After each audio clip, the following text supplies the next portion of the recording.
இப்போதைய விருதுநகர் விருதுப்பட்டியாக இருந்தபோது 1903 ஜூலை 15 காமாட்சி என்ற இயற்பெயருடன் பிறந்தவர்தான் பின்னாளில் காமராஜராக அறியப்பட்டார்.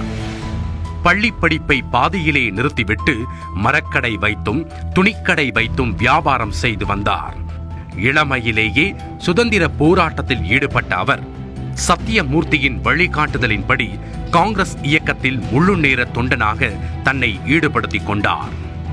கள்ளுக்கடை மறியல், உப்பு சத்தியாகிரகம் ஆகியவற்றில் பங்கேற்று சில ஆண்டு காலம் சிறை தண்டனையும் அனுபவித்துள்ளார். 1953 தமிழ்நாட்டில் முதலமைச்சராக பொறுப்பேற்றார். அவர் ஆட்சி செய்த அந்த 9 ஆண்டு காலம்தான் தமிழ்நாட்டின் பொற்கால ஆட்சி என்று இன்று வரை போற்றப்படுகிறது.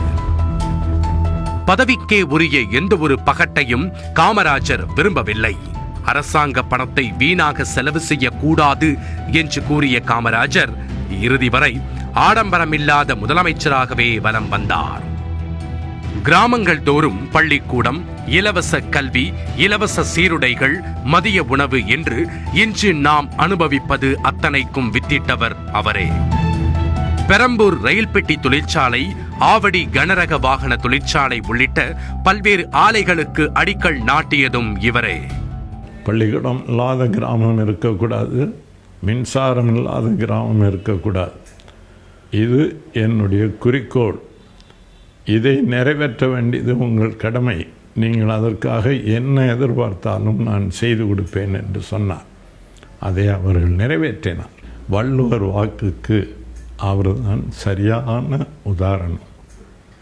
அது மட்டுமல்ல, ஏழையாக பிறந்தார், ஏழையாகவே வாழ்ந்தார், ஏழையாகவே காலமானார். வைகை, மேட்டூர், அமராவதி, சாத்தனூர் என்று காமராஜர் காலத்தில் கட்டப்பட்ட அணைகள் தான் இன்றளவும் தமிழக பாசனத்திற்கு பசுமை சேர்க்கிறது.